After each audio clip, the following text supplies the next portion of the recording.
and welcome to the Culture Ward, where we dissect and dismantle pop culture in all its forms. Alright, so this is just a quick video to update a story I just talked about in my most recent one.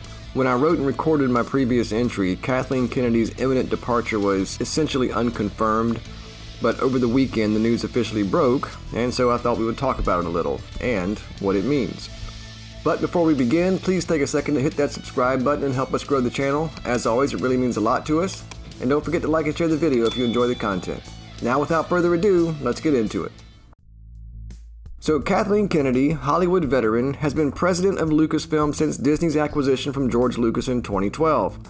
She has presided over some arguable highs, i.e. Star Wars The Force Awakens was one of the highest grossing movies of all time, but also for the ridiculous lows as well, i.e. pretty much everything else, essentially shepherding the downfall and complete destruction of one of the biggest, most valuable film franchises in history. So Kennedy began her career in Hollywood as a producer in the early 1980s, working alongside Steven Spielberg on Raiders of the Lost Ark, E.T., and Poltergeist, and she co-founded Amblin Entertainment with Spielberg and her future husband, Frank Marshall. Throughout the 80s and 90s, she was, technically, one of Hollywood's leading producers, amassing production credits on tons of iconic films, including the Back to the Future trilogy, Jurassic Park, Gremlins, The Goonies, Twister, The Sixth Sense, and, well, pretty much anything with Spielberg's name on it, among other things. Her relationship with Spielberg, George Lucas, and Frank Marshall no doubt helped her career. And while I don't have any specific insider information regarding how valuable she was to any of the films she helped produce, there is at least anecdotal evidence that, on her own, without the involvement of other cinema legends, her creative output was far less impressive. And I'm talking, of course, about her tenure at Lucasfilm. In 2012, she stepped down from her company, the Kennedy Marshall Company, to become co-chair of Lucasfilm alongside George Lucas himself. A few months later, Lucas sold his soul to the devil. He sold Lucasfilm to Disney, whereafter Kennedy was promoted to president, where she has remained ever since. And what has her reign looked like without George Lucas and/or Steven Spielberg supporting her? Well, The Force Awakens was a huge financial success, that much is certain. But was it good? Will The Force Awakens go down in cinematic history for successfully reviving the Star Wars film franchise? Or was it only so successful because it was the first Star Wars film in more than a decade and promised to be the movie that successfully revived the Star Wars film franchise? Almost certainly the latter, right? The Force Awakens is one of those movies that actually gets worse over time. Besides the obvious at first glance problems like killing off Han Solo in the dumbest possible way after completely destroying his character, and squandering the opportunity to bring Han, Luke, and Leia together on screen at least once, the numerous plot conveniences and contrivances become more pronounced on repeated views, and the entire movie just starts to fall apart, even though it is, on the surface at least, just a cheap retelling of the first Star Wars movie, but without any of the charismatic and interesting characters.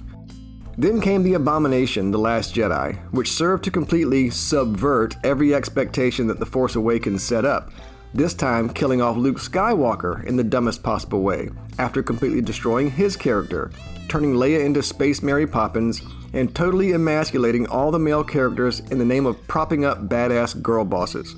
Now, I'm not going to get into how much I hate this movie here, just know that I do. And while it did still earn over $1 billion in theaters, it is at least important to note that it lost about 40% of the audience from The Force Awakens, and no matter how you spin it, it managed to alienate a large portion of the fan base and signal the downfall of the franchise. Follow that with The Rise of Skywalker, which from a narrative standpoint is probably even worse than The Last Jedi, and the destruction of Star Wars was nearly complete. Somehow Palpatine returned. Even weirdos that somehow stick up for The Last Jedi have to admit that this one was terrible. Although I usually point out that it was still The Last Jedi's fault, since that movie totally burned all the potential plot threads that The Force Awakens had left, and painted the trilogy into a stupid corner. I actually give J.J. Abrams credit for at least trying to salvage the Star Wars brand with this movie, even if his execution was comically bad. And this one, depending on your source, either didn't break $1 billion or just barely did, shedding another 25% of the remaining audience, making less than half of The Force Awakens. Sadder still, it was recently reported that the actual production budget for Rise of Skywalker was a staggering $600 million. That means that, even if it actually broke $1 billion at the box office, it still lost money, and further squandered and depleted an already dwindling fan base. If you add in the failure of Solo: A Star Wars Story, and all the absolute crap that's been produced for Disney+, like Ahsoka, Book of Boba Fett, Obi-Wan Kenobi, and The Acolyte, the power of one, the power of two, the power of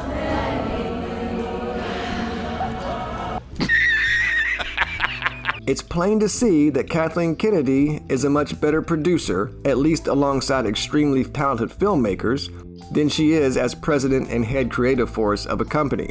And it was her squandering of goodwill, feminist activism, and IP assassination that led many former fans to call for her retirement, voluntary or otherwise, for years now. And there have been rumors many times for the past few years that she was being forced out, all of which turned out to be just that, rumors. Until now, that is. Finally, it has been reported that Kennedy is stepping down from Lucasfilm in order to resume her career as a producer, leaving longtime associates Dave Filoni and Lin Brennan in charge as co-presidents in her place. Apparently, it takes two people to do the work of Kathleen Kennedy. Okay, so I talked about this a little in my previous video, looking forward to 2026, but at the time that I wrote and recorded that video, this had not yet been confirmed. But over the weekend, several mainstream news outlets broke the story, so I guess it's officially confirmed now. And we're going to check out this article from Deadline, titled "A Shift in the Force for Lucasfilm's Kathleen Kennedy, The Exit Interview." I'm not going to read this whole thing because it is kind of long and tedious, but we'll hit the highlights.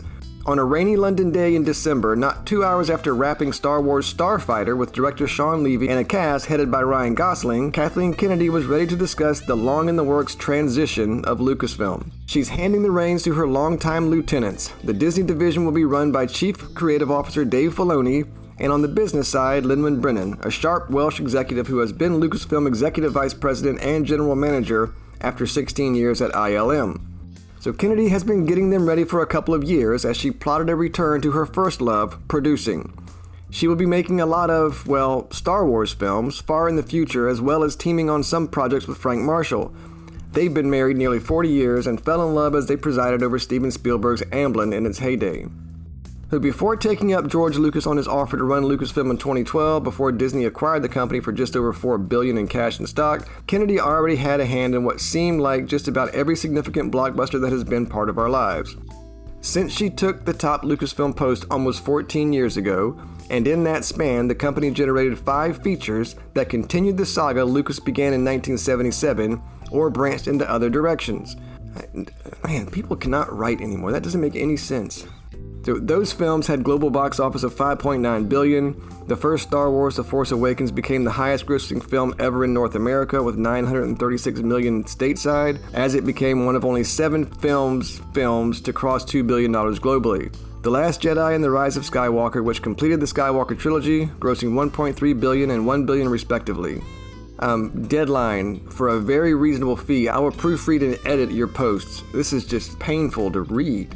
Given the high expectations of a rabid fan base, every development project and creative attachment has gotten high levels of scrutiny, ratcheting up the stress level, but the accomplishments are undeniable. Yeah, well, that's just like your opinion, man. Kennedy has been discussing this succession plan for 2 years with Disney's Bob Iger and Alan Bergman, and now the succession will finally happen the early part of 2026. Alright, so let's get into the interview portion of it. So Deadline asks her, Lucasfilm has percolated a lot of future Star Wars films and generated many hours of Disney Plus series in recent years. Talk about this combination of Filoni and Brennan and you finally loosening your grip on the reins. Kathleen Kennedy responds, 2 years ago, I went to Bob and Alan to figure out what the transition plan would be, and I made the recommendation that it be Dave Filoni and Lin Brennan, the latter of whom has been running the business alongside me. She comes out of ILM 16 years as a general manager and then transitioned into being the general manager for Lucasfilm. She has been my key financial partner, my business partner running the company. Dave is the perfect person to transition, but he hadn't made a movie, and I worked very closely with him beginning with Rogue One to get him a feel of how live action works. His background is animation as he worked with George on Clone Wars. He's very talented and immersed in Star Wars. He and Pablo Hidalgo are like the walking encyclopedias inside the company. They always have the answer when you ask, hey, can I do this with a lightsaber? Or anything else you need to know with what has come before. You sure about that?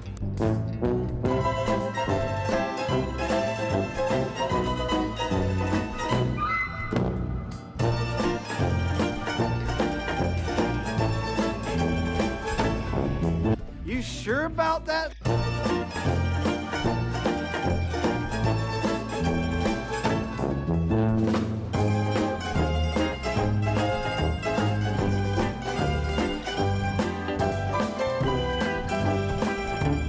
You sure about that? Dave has now spent all of the seasons of Mandalorian working with Jon Favreau, who's been a great mentor to him. And then he went off and did Ahsoka, which came from some of the stories he was telling in Clone Wars. He was able to create the season 1 of Ahsoka, and now he's just finished directing some of season 2 and writing all of the episodes. Okay, so Deadline asks, Bob Iger retired, was replaced, and then came back, ... Kennedy replies, That's not happening here. I told everybody I would stick around a bit longer than I had intended, but I am so ready to go off and have the chance to make lots of movies. Okay, so let's get to this. This is interesting. What have been the highs and lows or running a company built on such beloved IP? Kennedy responds, The highs include realizing how many people love Star Wars. The majority of people, and certainly the people that I run into and people outside the business, they love Star Wars. They love the movies. They might love all the shows. They might love some of the shows. But when I came into this, I realized a few things. We had walked in at a moment when there hadn't been any movies for 10 years or more, but there was still the memory of the greatest series of movies in cinema history. So you're walking into something that has enormous expectations, yet at the same time, you know that you got to find new characters and you have to expand the galaxy. And you need to think about who the new audience is. That's what I feel that I did, and that's what I feel all the people that I've worked with over this last decade did. The highs include bringing in a new audience. I think we did find new characters. We continue to find new characters. Except that you lost most of your audience, and all of your new characters are shit. So Deadline asks about the lows, and Kennedy says, The lows are that you've got a very, very small percentage of the fan base that has enormous expectations, and basically they want to continue to see pretty much the same thing. Yes, good storytelling. And if you're not going to do that, then you know going in that you're going to disappoint them. I'm not sure there's anything you can do about that because you can't please everybody. Because some people like good stories. Well, so there you go. I guess the witch is gone. But what does it mean? What will it mean going forward? Will Kathleen Kennedy's departure save Lucasfilm and restore everyone's faith in the franchises? Is Star Wars saved? Unfortunately, probably not. Like I previously mentioned, Filoni is already Lucasfilm's chief creative officer and has been so for a while now. And while Filoni maybe deserves some tiny bit of credit for his work on the Clone Wars animated series, as well as its spin-off Rebels, his artistic contributions are almost certainly overrated, and his creative vision seems practically identical to Kennedy's, if not a little worse. In fact, I'll offer a rare tiny nugget of approbation to Kennedy.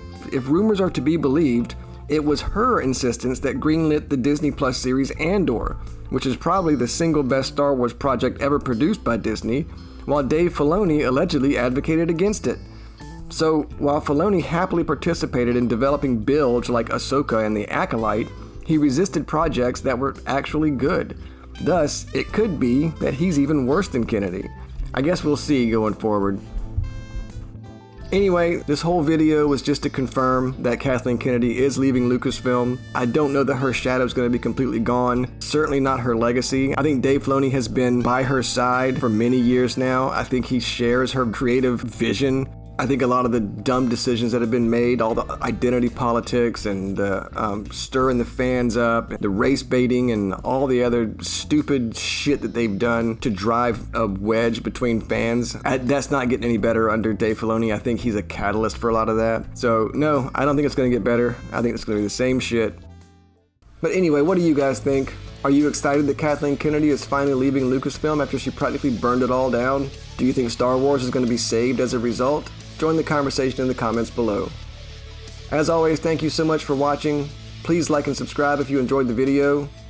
Bye for now. We hope to see you next time in the Culture Wars.